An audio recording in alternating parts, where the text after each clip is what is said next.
ఈ nasal polyps ఉన్న, sinus problems ఉన్న మనము శ్వాస పరిష్కారం చేయొచ్చు. Without operation తగ్గించుకోవచ్చండి.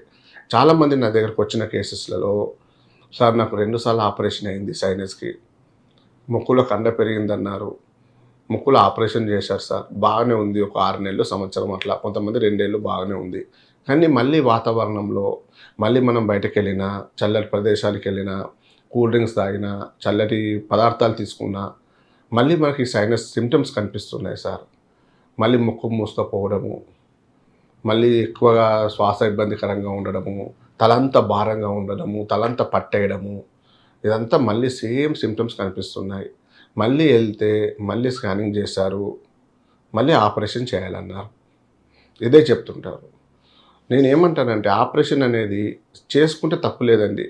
ఎప్పుడు చేయించాలి? 45, 50 సంవత్సరాల వయసున్నప్పుడు మీరు ఆపరేషన్ చేయించుకుంటే ఒక 10 ఏళ్ళు లైఫ్ ఉంటది. 5 ఏళ్ళు, 10 ఏళ్ళు అలా.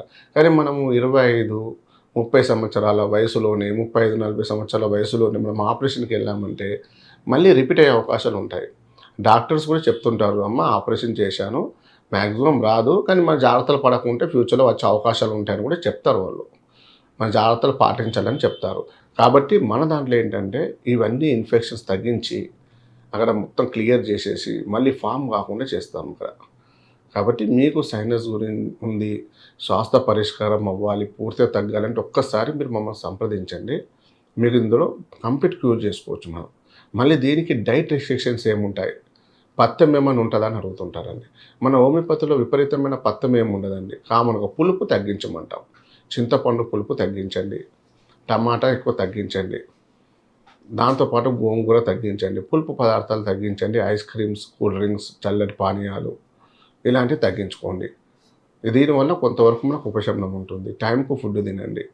ఆయిల్ ఫుడ్ తగ్గించండి. మసాలా ఐటెమ్స్ తగ్గించండి.